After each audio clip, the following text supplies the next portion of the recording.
ভালোবাসা যখন আত্মকেন্দ্রিক হয় তখন অহং কাজ করে, আর সেই অহংই হচ্ছে সর্বনাশের মূল। ক্ষয়ক্ষতি হয়েই থাকে। সাবধান। ভেদ জ্ঞান মানুষকে অনেক নিচে নামিয়ে দেয়। ভেদ জ্ঞান থেকে দূরে থাকুন। ভেদ জ্ঞানের দ্বারা অভেদ জ্ঞানকে জানতে চেষ্টা করুন। তাহলে আপনি সুখী হবেন, ভালো থাকবেন। এই ভেদ জ্ঞান আমাদের অনেক ক্ষতি করে। জাতি, বর্ণ, সম্প্রদায় এইগুলো ভেবে আমাদের ক্ষতি হয়। মাঠে গিয়েছেন তো? মাঠে গেলে দেখবেন টুকরো টুকরো জমি, আল দেওয়া, তাতে এটা ওর জমি, ওটা তার জমি, এটা আর একজনের জমি, এরকম দেখেন। যদি একটু ওপরে উঠে দেখেন, অর্থাৎ হেলিকপ্টার বা এরোপ্লেন, সেখান থেকে যদি নজর করেন, তাহলে কি আর আলগুলো নজরে পড়বে গো? পড়বে না। তখন একটা মাঠ দেখবেন। ঠিক তেমনি আমরা যখন ছোট ছোট করে দেখছি, ভাবছি, তখন আমরা অনেক কিছু নিয়ে কথা বলছি, জাতপাতের কথা বলছি, বর্ণের কথা বলছি, সম্প্রদায়ের কথা বলছি। ঠিক নয়। এতে অহং কাজ করছে, ঈর্ষা বাড়ছে, পরশ্রীকাতরতা বাড়ছে, আমরা ক্রমশ দুর্বল হচ্ছি। হ্যাঁ, কাজেই ভালোবাসতে শিখুন। প্রত্যেককে যদি আমরা প্রত্যেকে ভালোবাসি, তাহলে বোধহয় ক্ষয়ক্ষতিটাও কম হয়, আর আমরাও ভালো থাকি। কাজেই এই অভেদ জ্ঞান, এটা জ্ঞানের তৃতীয় স্তর।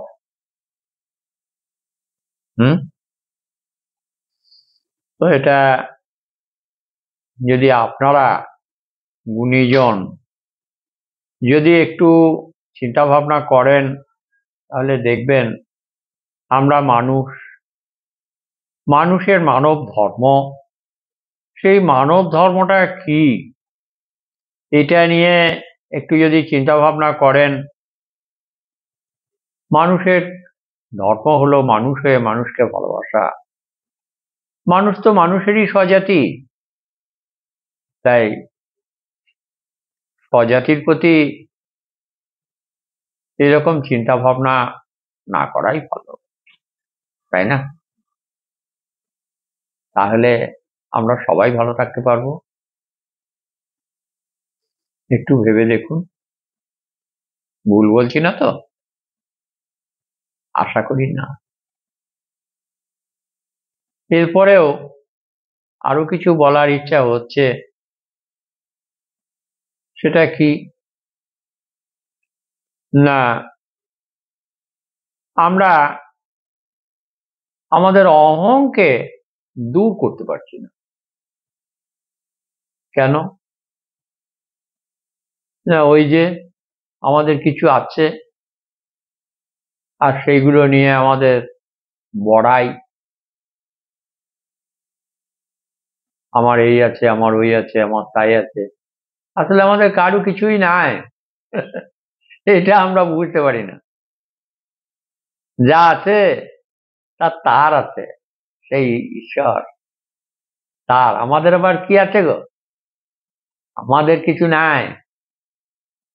এইগুলো তো আমরা জবরদখল করে নিজেদের মধ্যে নিজেরা ভাগ বাটোয়ারা করে ওইটা তোর এইটা আমার। হ্যাঁ, তা এইগুলা আমরা মনে করি, আসলে আমারও নয় আর আপনারও নয়। যা আছে আমাদের সেই এক ঈশ্বর তার। আমি একবার নাদনঘাটে এক মুসলিম ভাইয়ের বাড়ি গেছিলাম। তিনি হাজী সাহেব ছিলেন। তা তিনি আমাকে বলেছিলেন, বাপ একবার যাবি? আমার কিছু নাই বাপ, তবুও যাস, আমার 2 বিঘে জমি আছে, আর কিছু নাই। তা আমি ভেবেছিলাম 2 বিঘে জমির মালিক, যাই হোক যেতে বলেছেন হাজী সাহেব লোক, তাহলে যাই। নিয়ে একটি বন্ধুকে নিয়ে তার বাড়ি হাজির হলাম। ভাবছিলাম ছোটখাটো মানুষ হবে হয়তো। তারপরে হাজী সাহেব বলাতে যে দরজাটা আমাকে দেখিয়ে দিল বা যে জায়গাটা, সেখানে গিয়ে দেখছি যে প্রচুর লোক, প্রায় 14-15টা ধান ঝাড়া মেশিন, তাতে 25-30টা লোক ধান ঝাড়াই করছে, ধানের চুল হয়েছে বিরাট। আর ভদ্রলোক একটা বদনা হাতে করে বাইরের দরজায় ঘরের মুখে যাচ্ছেন। আমাকে দেখে বলে, আয় আয় বাপ, এলি? আমার তখন বয়স কম। তো যাই হোক, উনি একটা দরজা দিয়ে ঢুকে ভিতর দিক থেকে একটা ঘর খুলে দিলেন। সেই ঘরটায় দেখি বন্দুকটা রয়েছে, ভালো ভালো কুইনের ছবি রয়েছে, আলমারি রয়েছে, খাবার টাবার অনেক দিলেন। হ্যাঁ, তা আমি থাকতে না পেরে তাকে জিজ্ঞেস করলাম যে, আপনি যে বলেছিলেন আমার 2 বিঘে জমি, আপনি তো বিরাট ধনী লোক। বলে, বাপ এসব আমার কিছুই নয়। হ্যাঁ, ওগুলা ভুল দেখছিস। আমার 2 বিঘে জমি, আমি ঠিকই বলেছি, আমি কি আর মিথ্যা বলতে পারি? 1 বিঘে দিয়েছি মসজিদে, আর 1 বিঘে দিয়েছি মাদ্রাসায়। এই আমার 2 বিঘে জমি রে। আর বাবা আমার যা ছিল, ও সব আমার ছেলের মেয়ে নাতি পুতি, এদের সব, ওসব আমার কিছু নয়। আর এই যে এত বড় বাড়িটা দেখছিস, এটা ওদের সব, আমি থাকি মাত্র। তো সেদিন আমার জ্ঞান হয়েছিল যে ভদ্রলোক কিরকম মন নিয়ে চলেন, কত সুন্দর। আর এই সমস্ত মানুষের সঙ্গে থেকেই আজ এই সাধুপথে, এই বয়সে সেই ভদ্রলোকের কথা মনে করে আপনাদের সামনে কথাটা তুলে ধরলাম। যাই হোক, সত্যিই তাই, আজ বুঝতে পারি যে সেদিনে তিনি কি মন নিয়ে কেমন ভাবে কথাটা বলেছিলেন। আমিও দেখছি এই যে আশ্রম, ঘর বাড়ি, ঠাকুর মন্দির, এত শিষ্য ভক্ত, এসব কিছু নয়। শুধু আমি আর আমার ঈশ্বর, এই দুইজন। কখনোই একা ছিলাম না, চিরদিনই তাকে নিয়েই আছি। প্রকৃত বন্ধু, সুহৃদ, প্রিয়জন বলতে যা জেনে বুঝে উঠলাম, সেখানে বুঝলাম যে ওই এক ঈশ্বর, যিনি আমাকে ছেড়ে কোনোদিন যাননি, সুখে দুঃখে, ভালোয় মন্দয়, সব সময়ে তিনি আজও পর্যন্ত, এই যে আপনাদের সঙ্গে কথা বলছি এখনো, তিনিই রয়েছেন, তিনিই বলছেন, তিনিই করাচ্ছেন। আমি যন্ত্রস্বরূপ, তাই না? যাই বা হোক, এই চিন্তাগুলো আমি আগেও অনেকবার করেছি, এখনো করছি। আর শুধু ওই একটাই, তিনি কখনোই আমাকে একা রাখেন নাই, আর আপনাদেরকেও রাখেন নাই। সঙ্গে তিনি আছেন। কোনো কর্মে ভয় না পেয়ে এগিয়ে যাবেন। ঈশ্বর সাহায্যকারী, সবসময় তিনি আপনাকে সাহায্য করবেন, এই বিশ্বাস আমার আছে। এবং প্রত্যেকটি মানুষের, আপনাদের প্রত্যেকের কিন্তু এই বিশ্বাসটা থাকা প্রয়োজন, এবং এটা সঠিক সত্য। আর ওই সত্যকে জেনে যে কাজগুলি বৈধ সেগুলি করুন। ঈশ্বরের জগতে খারাপ কিছু নয়, সবই ভালো। আপনি ভালো মনে করে, ভালো মন নিয়ে ভালো কাজগুলো করুন। যে কাজে কোনো ক্ষয়ক্ষতি হবে না, যে কাজে আপনার মাথা উঁচু থাকবে, সেই কাজগুলো অবশ্যই বেছে নিয়ে করুন বা করবেন, তাতে আপনিও ভালো থাকবেন। যেমন ধরুন, আমরা বলি কর্মফল, তো কোন কাজের কি ফল সে তো আমরা বুঝতে পারি। জেনে বুঝেও অনেক সময় অনেক খারাপ কিছু করতেও হয়, মন্দ কাজ। আবার মন্দ কাজ করলে তার ফলটাও মন্দ হয়। আশু সমস্যার হাত থেকে একটু মিথ্যা বলে বাঁচা যায় বটে, কিন্তু ফলটা খারাপ হয়, পরবর্তীকালে তার খেসারত দিতে হয়।